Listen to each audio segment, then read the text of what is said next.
This generation has been clicking and swiping since infancy. And so all of their teachings, for the most part, have been external. Welcome back to Educator University. Generation Alpha is here, and they're showing up differently in every classroom. Today, we're talking to Queen Michele, a retired K-8 teacher turned author and creator. She built a mindfulness curriculum for Generation Alpha. Her program helps students develop self-awareness, emotional regulation, and decision-making skills, and she's piloted it in real classrooms. Welcome, Queen. Thank you. Thank you for having me. I'm excited to be here, excited to talk about Gen Alpha. So good to have you. And I think the first question we want to just ask and make sure we have answered is, what is Gen Alpha? How do you describe that? All right, well, listen, here it is, point blank, period.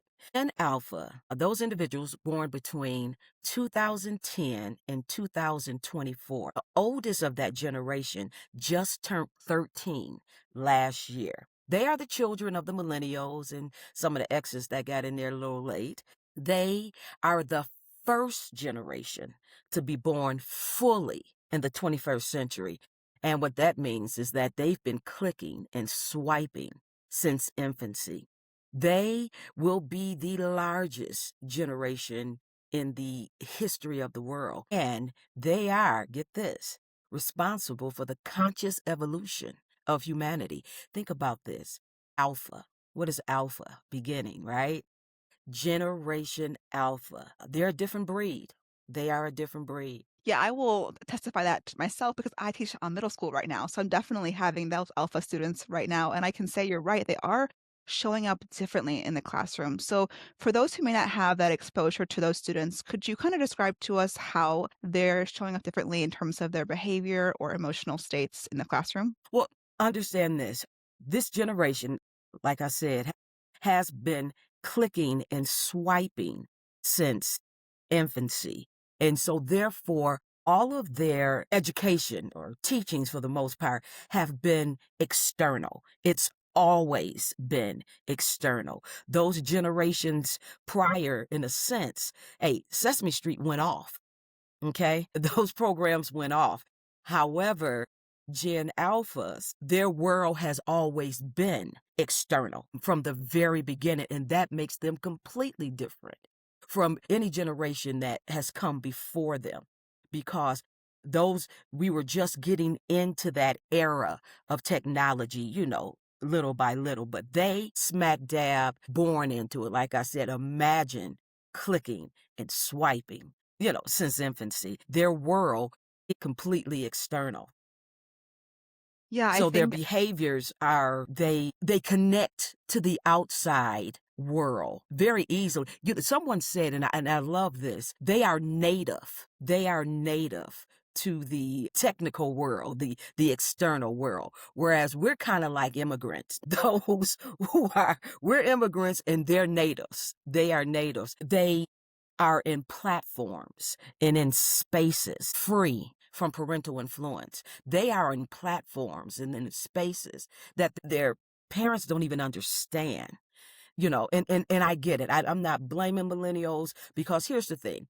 When that phone or that tablet went into the hand, they said, oh, I can get this paper done. I can get, dinner on the stove. I can do these things because, whoa, pure attention, right? Complete attention there. So I don't blame them. And then they're still trying to keep up with the ever-changing technology on their jobs and in their lives. I get the fact that they're kind of disconnected, in a sense, from those Gen Alphas. And I tell you, a lot of teachers don't even know. When I piloted a program, we're going to talk about that, piloting 52 Insights for Gen Alpha, a conscious curriculum.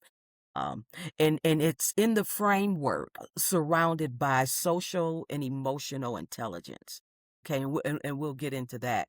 But those teachers, I was actually telling them, you know who you're teaching, right? You know that they're Gen Alpha. You know that they were they have been born fully in the 21st century. You know that they are and so I'm educating the teachers on actually who they're teaching. And then let's throw in the pandemic, whereas we have them a couple of years behind in their reading and math skills, so, and then just the diet that they have, that they eat, and all the additives and the dyes and the red this and the red that and all of these other emotional issues that really wasn't present in generations prior. Different breed. Yes, yes, and you mentioned, you just kinda touched on that point that you created a curriculum that really would Yes. support Gen Alpha in terms of mindfulness. Do you wanna just go ahead and dive right into that? What was that curriculum, and why was it so important that you built it and then piloted it? Okay, here's the thing.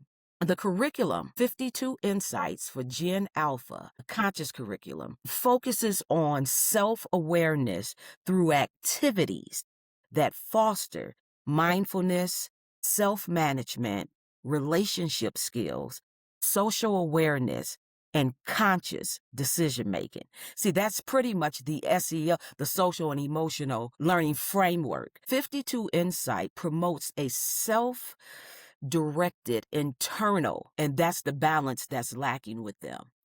Learning path, or how I like to say, journey through personalized lessons uh, from the curriculum according to the Myers Briggs type indicator theory, which assesses the personality of an individual and suggests that each person is unique in their own self. Therefore, they will take their own unique SEL journey inward, internally. And that's mindfulness, is going on the inside. And see, there's no balance right now. Remember, their world is completely external. So that self awareness and how they see themselves, how they perceive themselves in the world around them has always been through external stimuli. So this mindful curriculum takes them inward, a inward journey. Now, I piloted this curriculum, 52 Insights, last year in 2 middle schools in Detroit, Michigan. And boy, did I learn a lot. First lesson, really, really important. And see if you can get this. Unconscious can't teach consciousness. Unconscious can't teach consciousness. Let that marinate for a minute, okay? And the second thing is that this curriculum it is impactful and it's needed and it's rich with content. However, in order for it to be marketable and even consumable truly for that target audience, middle and high school students, I have to, and I'm doing it right now, integrate AI into the curriculum. It's a must. And what I mean by unconscious can't teach consciousness, I watch middle school teachers put out fires all day long. That's what they did. I taught elementary and middle school for 27 years. And I've also administrated. I've been an assistant principal and a principal as well, within that career span. Even more so nowadays, they're just putting out fire from administration coming down with this. You got to do this. You got to do that. You got to have this paperwork, and you got to learn this framework. And now we got this new program starting. To then dealing with all the fires that they put out because they're not connecting with Generation Alpha, who is a different breed, right? So when I come in with this consciousness or this mindfulness curriculum and I say, breathe, they if teachers how can they teach students to breathe when they're not breathing? How can they offer meditation or look inward when they're not meditating? You understand? They are not, they can't take Gen Alpha on a journey that they haven't been on. And that's what I mean by unconscious can't teach consciousness, right? And it would be a wonderful journey for them to go on as well. Matter of fact, this curriculum started off, I had never intended it for Generation Alpha. When I retired after that first year, realizing that, I'm not going to be able to live on my pension without supplementing it. And it hit me, hey, wait a minute. I'm gonna always have to supplement. I will always have to supplement my pension. There will never be enough. And I didn't want to be 70 years old saying, welcome to Walmart. We're out there that first year after retiring. I was an Uber driver, shuttle driver. I did some online teaching for China. I did some curriculum design, remote work. I mean, in the beginning it was cool and it was fine. Hey, but after a year of that and realizing I'm gonna always have to do that, I started researching the top 10 places to retire. And at that time, that was back in 2015, it was like Costa Rica, Panama, Ecuador, Nicaragua, Thailand, Colombia, right? But the one that checked all the boxes for me was Mexico. I was living in Atlanta at the time. The area I moved to in Mexico in the state of Jalisco, it was a 3.5 hour nonstop flight into Guadalajara, you know. So it just checked all the boxes as far as location and climate. Huge expat community over there on that north shore of Lake Chapala. Americans and Canadians who kind of figured it out already. And so, but it was from there that I had time to kind of get back to me, without all of the distractions that constantly keep you on this wheel turning. That's by design. That's by design until you look up and you're old and your body's broke down. And okay, now because you can't work pretty much, you're going to live substandardly, right? Because you're not working. So it's like you giving your life over, whole life over to a system. But anyway, back in Mexico, man, I tell you that crown chakra blew wide open. You hear me? Spiritual awakening. I tell you, it was a wonderful experience. I started writing books, started blogging, created my own brand, Considerations of the Soul. I was about to start an 8-month workshop every third Saturday that called the gurus from the lakeside area to help with that in meditation and movement and in art. And it was going to be based on my books. And the book was called at the time, get this, 52 Insights for Living New Earth Now. Um, and that came about, and that's just one of my books, that came about because for 52 weeks straight, I put out a quote, an original quote across all my platforms. Those quotes either came from my blogs or my books or through meditation. And I put it out. And then I brought that together in one presentation. Okay. And this workshop that was going to take place was going to be called The Soul's Journey. I gave a presentation. People had signed up. And then I got the call. My parents were not doing well in the States. And I returned home and actually became their full-time caregiver. And all that work that I was about to do, I just, I put it down, set it to the side. But my niece, Mom and Pop passed in 2022, within 10 months of each other. She had a birthday coming up, and I saw 52 Insights for Living New Earth. And I was just sitting there, right? And I said, that'd be a nice gift. And I gave her that and a bottle of wine and a candle. And she thumbed through that book because she's a high school basketball coach. She thumbed through that book and she said, oh, Auntie, this would be great for high school. And I thought, it hit me. You're right. Yeah, it would. And another relative, a retired teacher and administrator, she said, oh, no. She said, that would be perfect for middle school. And I tell you, Ann, something blew up inside of me. And that's when it hit me. All that work that I did in Mexico was never for the audience that I intended it for. It was always for Gen Alpha. It was always for, had I known, I probably would have messed it up in some way.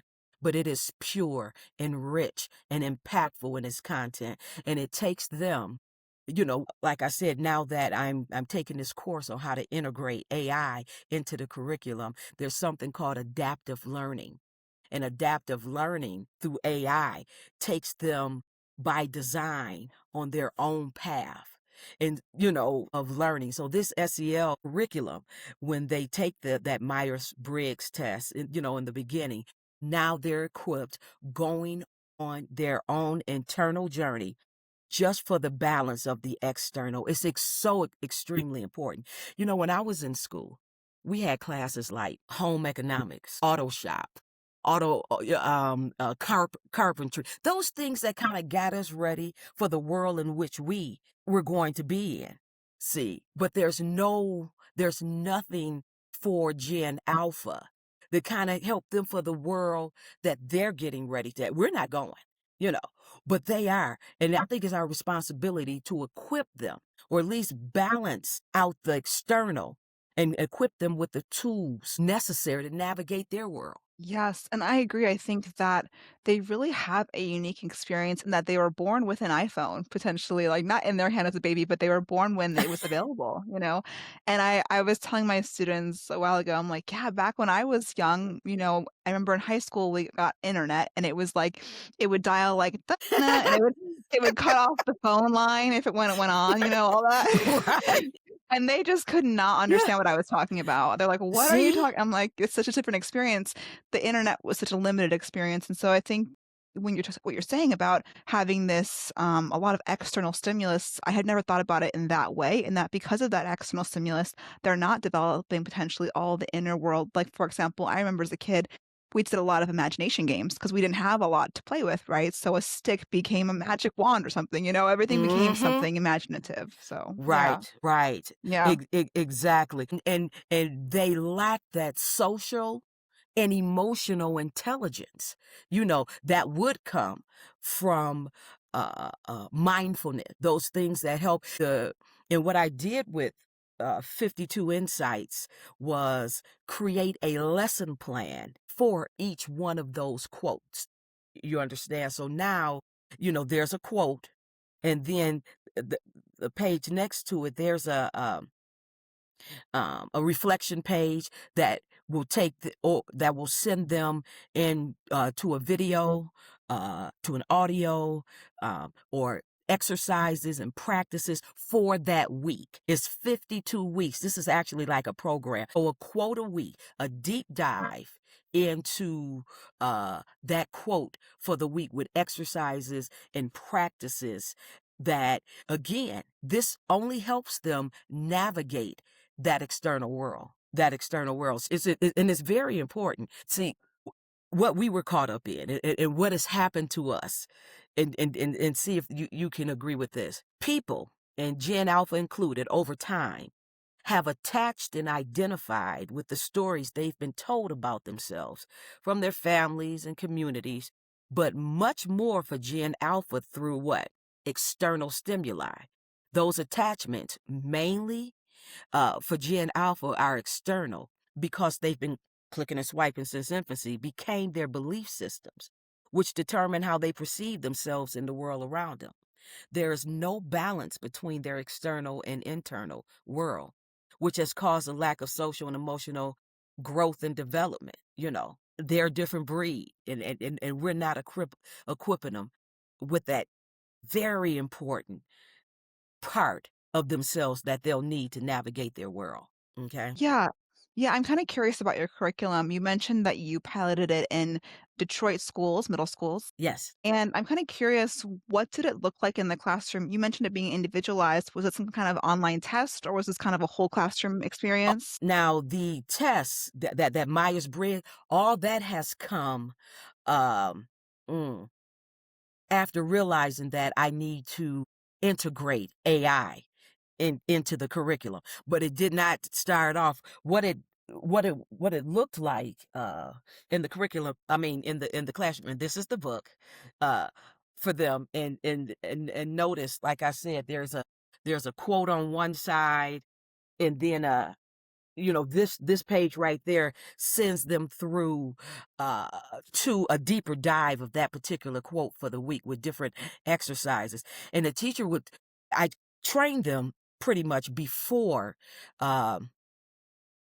before the start of the school year. And here's the thing. Remember how I said that when we were in school, there were auto mechanic, we had classes like auto mechanics and home economics. Well, see, the English teacher didn't teach auto mechanics. The English teacher taught English. Those who were well equipped to teach auto mechanics because they understood it, you went to that class. This program was put in the hands of English, science, social studies, math teachers who, again, you know, they couldn't teach auto mechanics. I'm trying to use that as an analogy because they really didn't know it. But I tried to train them. We start off with breathing. There's a method called 446. And that was just simple before the class even started. And I would like to leave this with your listeners too. This is something that they can start in their classroom as well. This method is called 446. And what that is for 4 seconds you breathe in. For 4 seconds you hold. And for 6 seconds you let go. So it's 446. 4 in, 4 hold, 6 let go. Now, with that, you're breathing in a word. A word. So you're going to breathe in, say focus, breathe out anxiety, So 3 words. And now wanted to get to the point where they start, I don't know, they still do this now. Someone always started off the Pledge of Allegiance, in class, someone was starting, everybody joined. Let one of the students lead the breath work before class start, and they come up with their 3 words. You don't have to give it to them, let them come up with it. Breathe in focus, let go, breathe out anxiety, breathe in peace, breathe out anger, breathe in, just again, here we go, social and emotional, connecting with those emotional words. And this just starts and sets the tone for uh the day. Then there would be an essential question, uh, uh touching base with the quote. There was a whole class of time where they would do this, do the whole program. So teachers weren't breathing, didn't work, weren't, again, unconscious can't teach consciousness. They're just not going, they were just not embracing uh the curriculum. But I would have loved for, and the ones who really tried, the teachers who were really trying to incorporate this in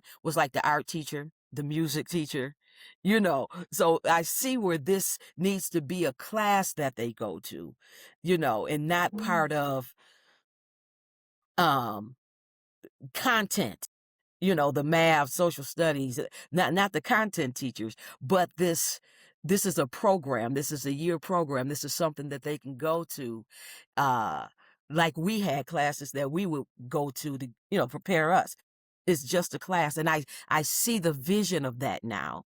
And also how this can be on a platform. I'm looking to market this to ed tech companies, and so that it can be put, you know, on their platform and possibly licenses sold for this program. Like how licenses are sold for, I remember I used to teach Read 180, and we had to have license, for that program. So 52 Insights is, yes, it's a SEL program, if you will, that I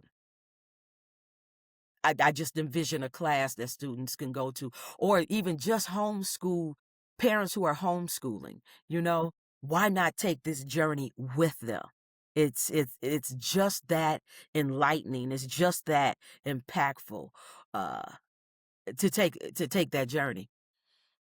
Uh, Yes, and I think that awareness, that the fact that I think you being able to pilot it and see that, okay, this might be a little much for someone who's already has a curriculum they have to teach for testing and things like that, but making it its own class is right. actually its own. This is another idea where things like you said, I actually teach home ec, that's my class I teach right now, and I feel like, Oh wow, yeah, I teach foods classes all day long. that is so funny. Yeah, it's just ironic, but I think that that idea of we need to prepare this generation for what they are coming into is such a huge piece. I mean, making it its own class or elective would be an awesome Exactly. opportunity. Yeah. And it's geared for middle and high school students. However, with curriculum, I also envision someone taking hold of this goal and then modifying it. Hey man, let's start it. Let's start at kinder first, second. The concepts can be modified. My grandson is 7 years old, but I'm hoping by the time he hits middle school, this curriculum is there. And he's embracing it. But there are those who are coming up under him. If we can get it in, the concept of it and modify it, language and all, for the younger ones as well. And then this is something that should be straight across the board, uh, K-12, I'm thinking, in Yeah. some way, shape, or form, the class that encourages um, mindfulness. It has been researched, that it does make a difference. It is important. And for Gen Alpha, it's crucial. I think it's crucial. Yeah. Yeah, you've really shared a lot about how Gen Alpha is different in your curriculum and how it really is this vision to shift the way Gen Alpha is prepared for the future.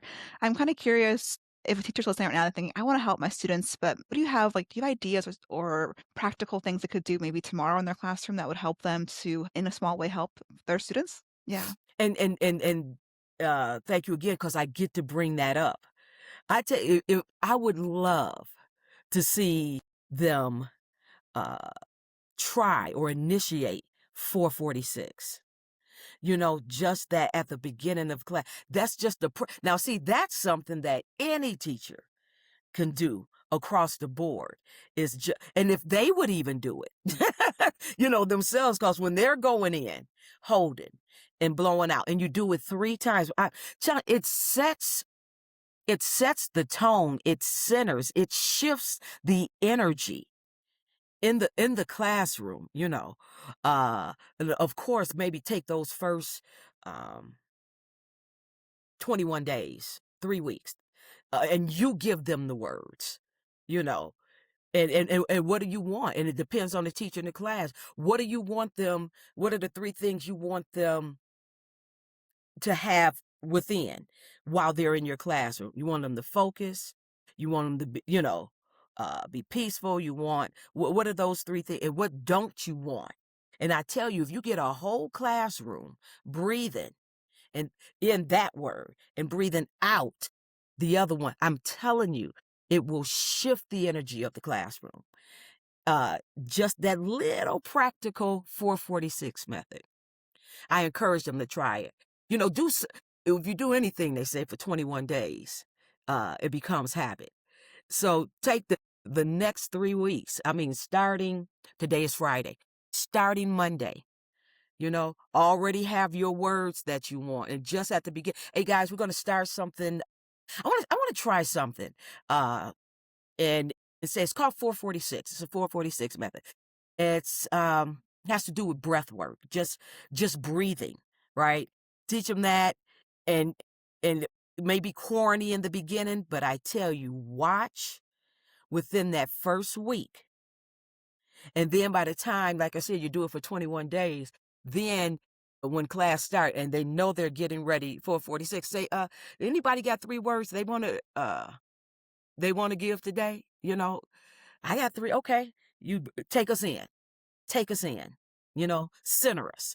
And then you'll be amazed how that they come and the word that they come up with on their own. Okay. Again, shifting the energy. It'll shift the energy of the classroom. Promise you that.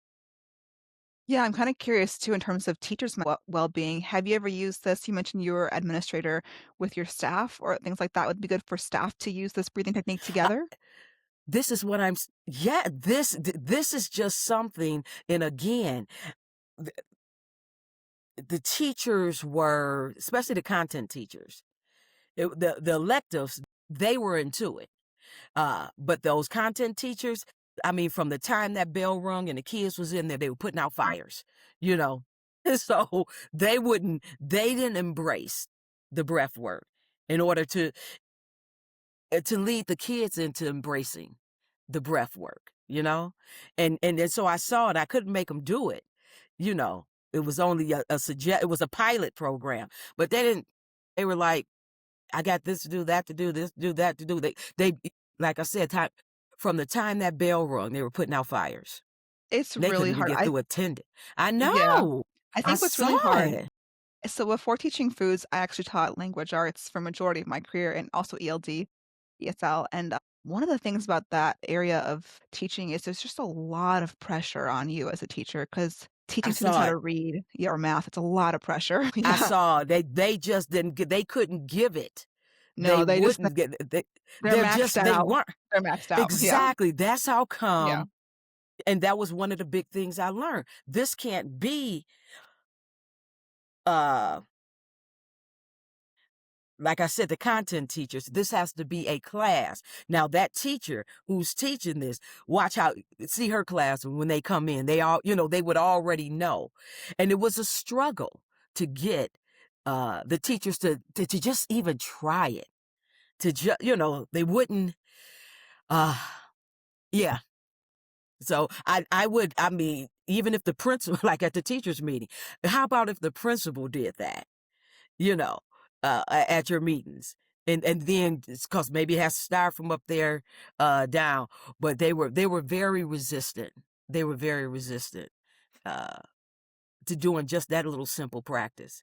So I Yeah. encourage any of your listeners who are, I know when the bell ring, they come in, they're loud, they're not, you're already putting out fires, but it's all in how you serve it, how you serve it up, you know? How you serve it up. Let's just try this. We're gonna try this. Let's see. And I'm telling you, if you would just try, it would shift. But the teachers were already so because the kids Right. were that, and then I come in with talking about breathe, right? And give it a chance. But had they? I learned a It's lot. Oh, it's a lot. seeing, Your I vision know. is quite clear, but I think at the same time it's a lot to come. I think that what you're doing is something that will take a little time, but I think what you're saying makes a lot of sense in that bringing down the social emotional things in terms of like giving practical tips of breathing and those kinds of things support learning in a bigger way. And I think giving that kind of putting that vision is what we're Yes. really talking about. So yeah. Yeah. God, you get it. You get it. You get Yeah. it. Well, and I think the biggest thing too, I wonder with I know as a teacher, all teachers right now are something that they're always talking about is attention, and students' attention feels like it's 5 seconds long. And so Uh, maybe this breathing will help external. to increase that attention span. Yeah. It will shift the energy. You just got to trust me on that. You got to trust me and just be consistent with it. Do it for 21 days. Do it for 3 weeks. And they'll fall in line. They're already wired to. We just haven't tapped into. We haven't tapped into it yet, because again, it's been all external but it's our responsibility, and that's a tool that's going to help them navigate their world, that external world. Just that little tool right there. Just that centering tool. Tiny little thing. I mean, yeah, got to trust me on it. Yeah, we do have to trust you, Queen, and I appreciate your passion for Gen Alpha and your passion for helping them find mindfulness and the passion that you brought to this conversation. Are there any final thoughts that we haven't covered that you want to share with teachers today? Um, well, you know what? If I could, Yeah. I would like to just this is the very first uh and this is for the teachers. I want them to this is for the teachers. And I want them to gnaw on this. This is someone who's taught for 27 years, retired, took a look at their pension, started working to to to uh to supplement that pension before realizing that I would always have to do that. And I could have. I could have stayed on that wheel. I really could have, instead of uh, deciding to do something different, which blessed had I not done that, there would be no 52 insights for Gen Alpha, a conscious curriculum. It wouldn't be that, right? So this is for the teachers. I want you guys to gnaw on this. Here we go. The matrix cares not of the quality and purpose of your life here, but only of the quantity and how much you can give over to the system. You owe no one or no thing your life. I love that. Love that. And that's from your book, correct? That's Wow. the very first quote. I love that. of 52 insights, okay? Such such an important insight to remember as teaching in life can seem so big, it's like remembering your internal compass and what you're here for and what your reasoning and your joy is. You get it. Yes. I do. Exactly. Yeah. Exactly. Yeah. So that's what I wanna leave them with today. Love it. Love it. Well, before we get off here, I would have some fun questions to kind of get to know you better, and you could Oh, answer okay. as long as short as you want, just so the audience can get to know you. The Okay. first question here is favorite teacher lunch. Favorite teacher lunch. So back when I was teaching, what was my Yeah, favorite sure. teacher lunch? Okay. Um, Pizza. Quick, Classic. easy. Come on. I mean, because Yeah, do we not wolf it down? Maybe get a good a Pepsi for a good burp, and let's get busy with the rest of the day, right? I love it. Yeah. Your best behavior management tip for the classroom. A quick way, and whatever that may be for them to to shut them down, to get their attention as quickly as possible. You know that, and some teachers their thing was and then the class would pop pop pop, something like that, so you could grab them immediately. And I believe mine was, God, it's been, yeah, I've been retired for like 10 years. I retired in 2015. Um, and I couldn't even remember what one of my methods uh, to shut them down completely, no matter how crazy uh the class was in that moment, shut them down. I remember, God, if I get to thinking, I would have so many, especially with elementary. It was more so with elementary, just fun ways to uh get them to clean up, air raids, on the floor, sirens to, and which one, because the little ones are a little way more better, yeah, easier to handle than than middle schoolers, and especially Gen X's. They're just, I mean, uh, Gen Alphas. They just don't go for it. And again, because they're a different breed, they just don't. They still trying to figure out ways to reach them. You know, Yeah, at 12, 13, 14 years old. But remember, the oldest of Gen Alpha just turned 13 last year. So we still got a chance. We can still uh, grab them up, right? We can still grab them up and give them these tools. That's very important for them to have, because boy, do they have a world to navigate. Boy, do they they have a do. world to navigate. They Gee do. whiz, man. Yeah. Thank you. How about a teacher that made a difference in your life? Oh, wow. Uh, that would be, and I know she's probably long gone. I was in middle school, and it was the math teacher, Miss Brockington. Never forget Miss Brockington, who actually uh believed in me, you know? She had expectations, and I was made aware of those expectations, and she never let me have an excuse.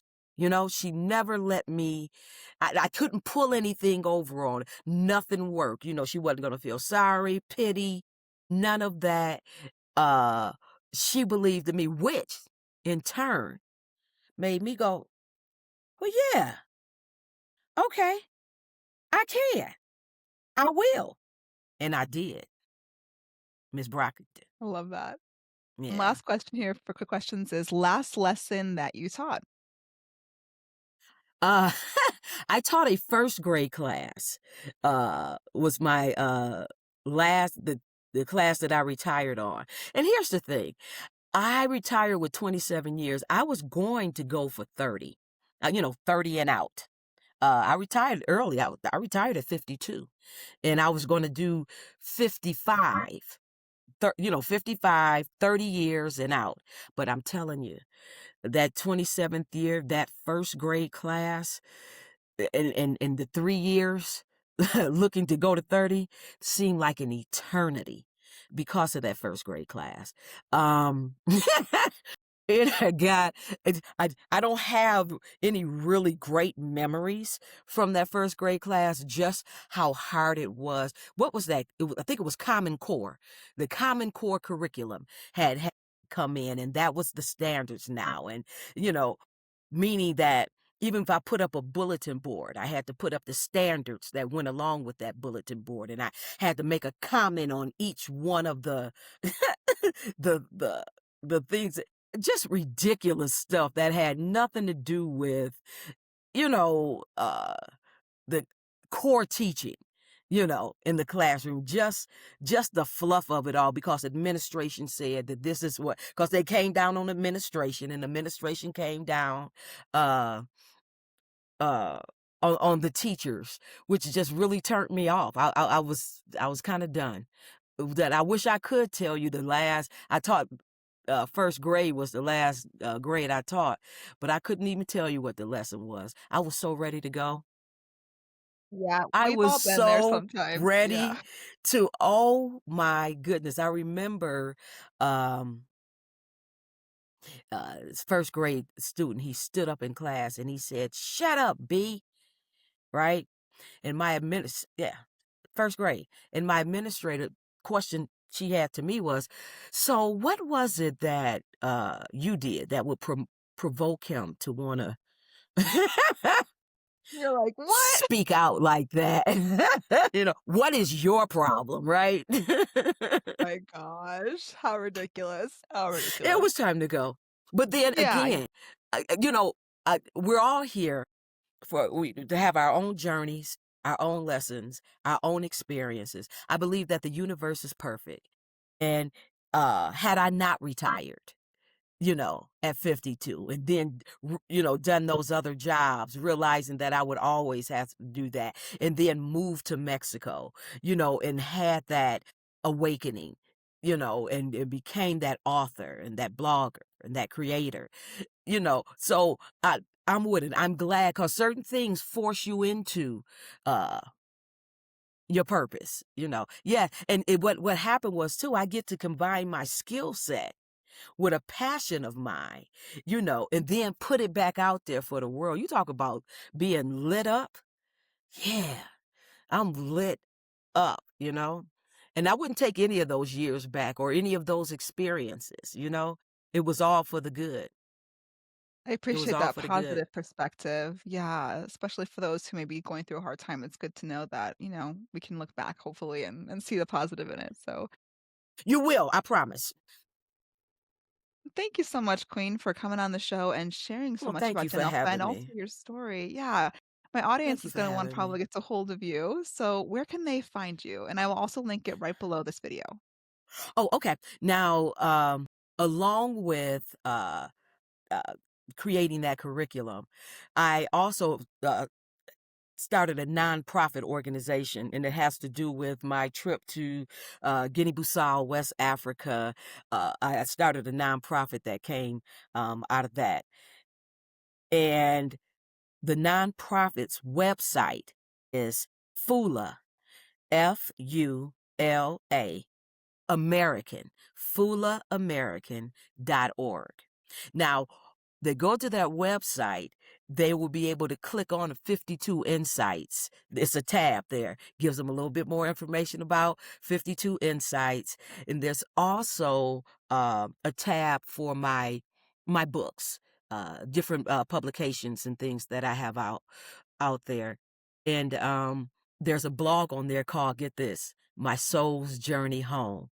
Anyway, it's a 16 chapter blog of my documented experience of heading over to the continent of Africa and stepping foot in my ancestral village, uh, and then also visiting Egypt. That was mind blowing and changing. And all of this would have never happened had I stayed on the wheel.